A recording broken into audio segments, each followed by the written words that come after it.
Canva में एक ऐसा नया फीचर आया है जिसके बाद फोटोशॉप और अडोब इलस्ट्रेटर के जो एक्सपर्ट्स हैं ना, उनकी छुट्टी होने वाली है। इस सिंगल इमेज को ये मैं साइड पे कर सकता हूँ। ये जो बैकग्राउंड पे इमेज है इसको मैं अलग से मूव कर सकता हूँ। जब टेक्स्ट के अंदर आपने कोई चीज चेंज करनी है आप ये भी कर सकते हैं। कैनवा में एक ऐसी अपडेट जो पिछले 10 से 15 सालों में नहीं आई थी, जो अब रिलीज की है। मार्केटिंग में ना हमें बहुत सारे क्रिएटिव्स का यूज करना पड़ता है। ऐसे में हम लोग बहुत सारे क्रिएटिव्स एआई से इस्तेमाल करते हैं। और एआई में सबसे बड़ा मसला ये होता है कि जब भी हम एआई से कोई फोटो या इमेज बनवा लेते हैं, कोई ऐड बनवाते हैं, तो कुछ ऐसी चीजें होती हैं, जैसे किसी का फेस हमने ऐड करना है तो वो फेस या तो बिल्कुल ही अजीब सा बनाकर वो पेश करता था, या फिर हम बाद में एक मतलब जब वो इमेज बनाता था तो हमें कुछ चीजों को मैन्युअली चेंज करना पड़ता था। तो ये जो मुश्किल थी ना, ये हमेशा बरकरार रहती थी। हमें बड़ी मुश्किल से फोटोशॉप के ऊपर जाकर कुछ रिमूव करके कुछ ऐड करके इन चीजों के ऊपर जो हमारा बेस्टर टाइम ज़ाया होता था। कैनवा ने ये जो मैजिक लेयर्स का जो टूल दिया है ना, हमें फीचर दिया है, इसने हमारी इस मुश्किल को आसान कर दिया है। मैं खुद जब भी चैट जीपीटी से जब उसका इमेज मॉडल आया था, तो जब भी अपने थंबनेल्स हैं वो बनवाता था तो मेरा फेस बिल्कुल ही बूढ़ा एक पर्सन नहीं होता, ऐसा बना देता था।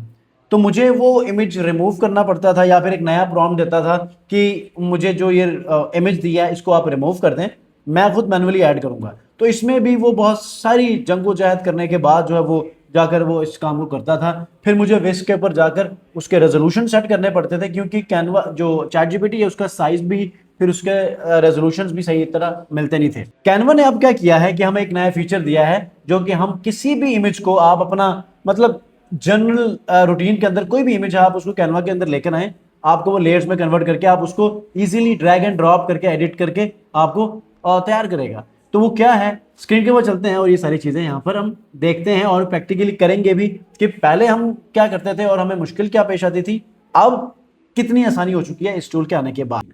ये देखिए, ये एक फीचर आया मैजिक लेयर्स। ठीक है, मैजिक लेयर्स का फायदा ये है कि फॉर एग्जांपल मैंने एआई से ना एक इमेज बनवाई। ठीक है, इमेज क्या बनवाई, कुछ भी आप अपना ब्राउजर बनवा लें, कोई आप कोई विजुअल बनाए, कोई ऐड बनाए, हमें प्रॉब्लम ये होती थी कि हम उसको एडिट नहीं कर सकते थे। ठीक है, अब इस फीचर के आने के बाद क्या हुआ है कि फॉर एग्जाम्पल मैंने ये एक इमेज बनाई है एआई से। ठीक है, अब मुझे यहाँ पर कुछ चीज़ों को चेंज करना है और इस बटन को चेंज करना है, यहाँ पर कोई ऐसी ऑप्शन है जिसको जो है वो प्रॉब्लम कर रही है, वो मुझे चेंज करना है। या फिर आप जेमिनी से आप इमेजेस बनवाते हैं तो यहाँ पर उसका लोगो आता है। ठीक है, तो इस टूल का फायदा ये है कि आप इन इमेजेस को ना बड़े आसानी से एडिट कर सकते हैं। वो कैसे, सेव कर लेता हूँ।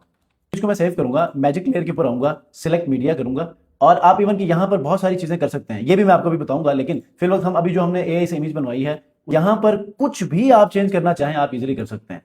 अच्छा, शर्त यह है कि आपका जो कैनवा है वो पेड प्रो होना चाहिए। ठीक है, प्रो होगा तो ये फीचर आपका काम करेगा, और ये कुछ वक्त के लिए उन्होंने बीटा वर्जन में दिया है। जैसे ही ये फुली ऑपरेशनल होगा तो आप लोग इसको यूज कर सकते हैं। अब देखें फायदा क्या है, देखें मैं अपनी इमेज को ना, अपनी सिंगल इमेज को ये मैं साइड पे कर सकता हूँ। ठीक है, देखिए कितनी जबरदस्त। ठीक है, उसके बाद ये जो बैकग्राउंड पे इमेज है इसको मैं अलग से मूव कर सकता हूँ, जबकि ये प्रॉपर एक इमेज थी। ठीक है, अच्छा, दूसरा, इस टेक्स्ट के अंदर आपने कोई चीज चेंज करनी है आप ये भी कर सकते हैं। इसका टेक्स्ट चेंज करना है, कलर चेंज करना है, ये भी आप यहाँ से मैनेज कर सकते हैं। ये बटन है, इसका टेक्स्ट चेंज करना है, बैकग्राउंड का जो कलर है वो चेंज करना है, वो रिमूव करना है, वो आप पर डिपेंड करता है। इसमें कोई ऐसी चीज चेंज करनी, ये सारी आप कर सकते हैं। अच्छा जी, ये देखें, अब रेंडर होने के बाद आपने देखा है कि जो थंबनेल था उसका हर एक पार्ट अब बिल्कुल ही सेपरेट हो चुका है। ठीक है, मतलब ये लेयर्स की फॉर्म में आ चुका है। अगर मैं चाहूँ कि डे 1 को अगर किसी तरह मैं चेंज करना चाहता हूँ, ठीक है, अच्छा यहाँ पर 0 है, इसको मैं अगर इसका कलर, टेक्स्ट या फिर इसका साइज से चेंज करना चाहता हूँ तो ये मैं यहाँ से कर सकता हूँ, या इसको कहीं और रखना चाहता हूँ ये भी कर सकता हूँ। ठीक है, इसके बाद ये जो एरो है इसको भी हम अलग से चेंज कर सकते हैं। ठीक है, ये देखें, ये एरो है, इसको आप किसी जगह पे जो है इसको रिप्लेस कर सकते हैं। ठीक है, इस तरह। ठीक है, उसके बाद इस बटन के ऊपर कोई टेक्स्ट हमने ऐड करना है, इसके ऊपर पहले टेक्स्ट था वो मैंने रिमूव कर दिया है ताकि हम अपने कस्टम टेक्स्ट को रखें। ठीक है, उसके बाद फिक्स दिस नाउ को हम साइड पे करना चाहें ये भी कर सकते हैं। ठीक है, इसको ऐसे हम लोग यहाँ से साइड पे कर सकते हैं जी। तो अगर आपके पास कैनवा प्रो है तो आप भी इस अमेजिंग फीचर को टेस्ट कर सकते हैं, और आप कमेंट में मुझे बता सकते हैं कि ये आपकी प्रोडक्टिविटी में, आपके मार्केटिंग जो नीड है या फिर आपका कंटेंट क्रिएशन नीड है, उसमें ये कितना हेल्पफुल साबित हुआ है। अगर चैनल को सब्सक्राइब नहीं किया, सब्सक्राइब कीजिएगा, और इस वीडियो को आपने लाइक करना है। नेक्स्ट वीडियो मिलता है, अपना बहुत ख्याल रखिए, अल्लाह हाफिज़।